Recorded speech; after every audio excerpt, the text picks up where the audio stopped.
Hello, I'm Joe Crowley and today I've come to Lowestoft Fire Station to meet the firefighters here to talk about a disease that affects 2,300 men each year in the UK. And it's not something we like to talk about, to be honest. It's testicular cancer. Now these guys are great at saving other people's lives, but what happens when it comes to saving their own? Let's find out.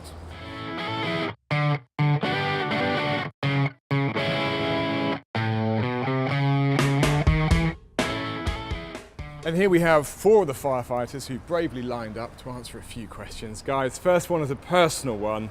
How often do you check yourselves? Hardly at all, to be honest. Really? How often? Once a month.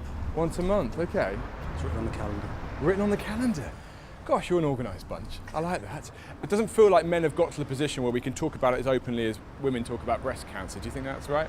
No, I don't think so. I think everything's taken quite jovially or light-hearted. There's a joke, it's passed off, and then you kind of carry on with what you were doing, to be honest. And I think men are still that bit more reluctant to go to a GP, to cause a fuss, to make something of a lump or a bump, really. Yeah, it's a scary area for a man. So Ben, tell us about your story. When I made an appointment to see a GP, I actually made an appointment for a backache. Oh really? Yeah, which it wasn't. That was just to get an appointment, and that was with the nurse. And then I kind of had to explain to the nurse what the issue was, which wasn't backache. That was a bit of a swelling, a bit of a lump. And she said, I think you really need to see the GP. He did about 3 blood tests. If he phoned me up a couple of days later to say he'd had the results of 2 of those blood tests and that they were absolutely fine. The 3rd blood test was this alpha-fetoprotein, which I'd never heard of.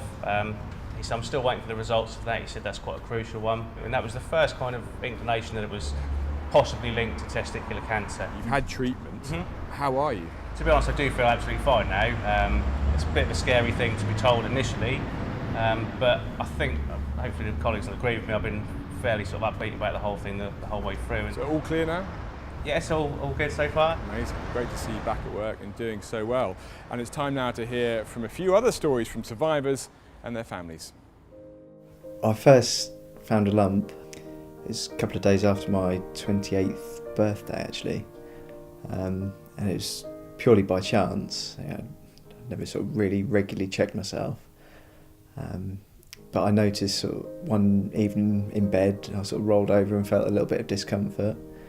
I checked myself and found a very, very small lump. I wasn't even with him at the time when he was at the hospital. He'd only told me about 3 weeks before he'd got the appointment that he'd been to the doctors. You always associate cancer with being sort of an older person's problem. So it really wasn't on my radar at all. Testicular cancer is cancer of the testicles. It's very important because it's the most common cancer in young men, so it's important to think about for people's awareness. And there are 2 main types. There's a non-seminoma, which tends to happen in younger patients, and by younger I mean often 19 to 25, and the seminoma tends to happen in slightly older population of men. I was first told at the RAF hospital at Halton. The oncologist there told me that the diagnosis was positive and it was a cancer. Between my first diagnosis and the second time I had testicular cancer was about 20 years. When I found the lump for the second time, it was a feeling of, here we go again. But I knew what to expect. My journey with testicular cancer started the day before my 31st birthday. I had some friends around for a barbecue, and I'd previously felt a lump during the week that I then had time to talk to my wife about. I was trying to be calm, really, because it's quite frightening straight away when someone says something like that. For, I think, a young bloke to admit that, I was, a bit worried for him. Well, more of those personal stories later, but first, we recently followed local testicular cancer charity It's on the Ball to the University of East Anglia to see them raise awareness among students, including teaching them how to check themselves.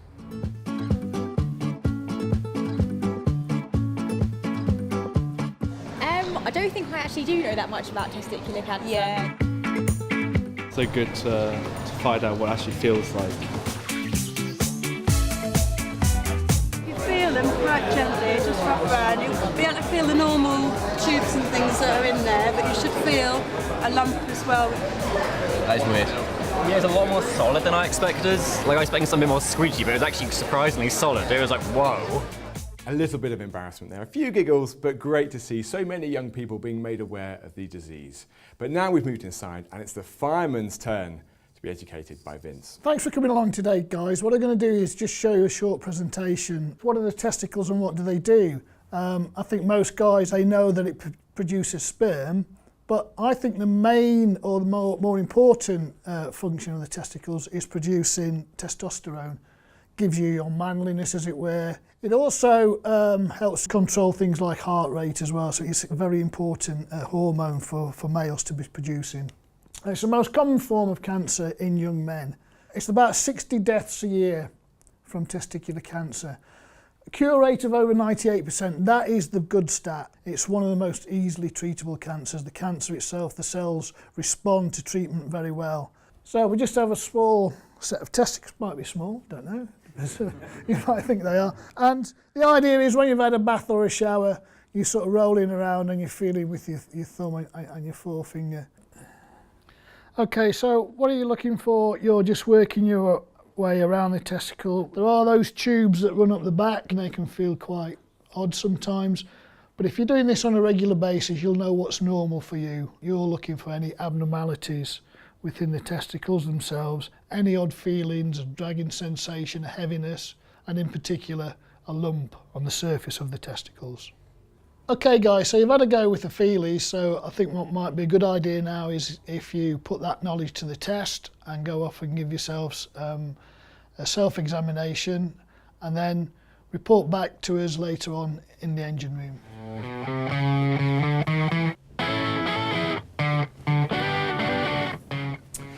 Well, while the guys are checking themselves, let's hear a little bit more of the personal stories from Vince and some of our other survivors.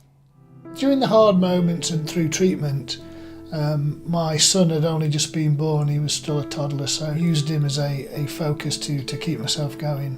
Vince had his treatments and I went to work, and at work I didn't talk about it. We just got on with our days, got on with the treatment. One of the reasons it's very important to catch testicular cancer early is often the treatment is simply surgery and then following the patients up routinely in clinic and not actually needing any more therapy at all. I suppose the miracle to our story is the fact that we fell pregnant with Annabelle. We'd only just recently that year started to try, and we knew we were running out of time because after chemo you have to wait 6 to 12 months.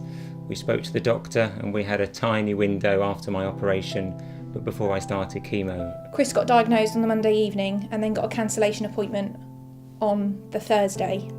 So we were very lucky in that sense that we didn't have the time to sit there and count down days till his operation. It does affect your daily routine, and obviously your wife is affected as well. They're the ones who sort of do most of the worrying for you because your main focus is just on getting through it. The initial thought is we're not going to be able to have children. Well, really powerful stuff there, and we'll be catching up again with those guys a little bit later, but now it's time to rejoin our firefighters. So guys, check yourselves, how was it? Good, everything's nothing different to normal. So. Good, straightforward, easy, just takes a few moments, right? Yeah, very, yeah. Although I used to check quite often, I was probably just having a feel rather than doing a proper check, so it's good to learn how to do it properly. And Steve, you were one of the guys that said at the beginning, no, I don't really do this, I don't really check myself very often. Has today changed that?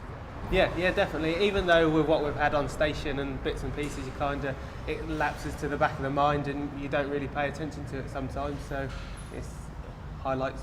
We're going to have to check more, to be honest. And Ben, of course, you've had it, you've been through the treatment, but you still have to check as well, don't you? Yeah, I should do. I'm probably the worst one for not checking. I go to Norfolk Norwich and have it done every 3 months where they check it for me, but I guess from what we've said today, I need to know what's normal for me, so yeah, I'll definitely be doing it. But the key thing is you caught it early, and catching it early, it's very, very treatable, which is great news for all guys out there, really. I'm pleased today's had that impact on you, that you understand how important it is and how easy it is as well, so thank you so much for your time. And now it's time to join Chris, Gareth and Vince once more for the final part of their personal stories.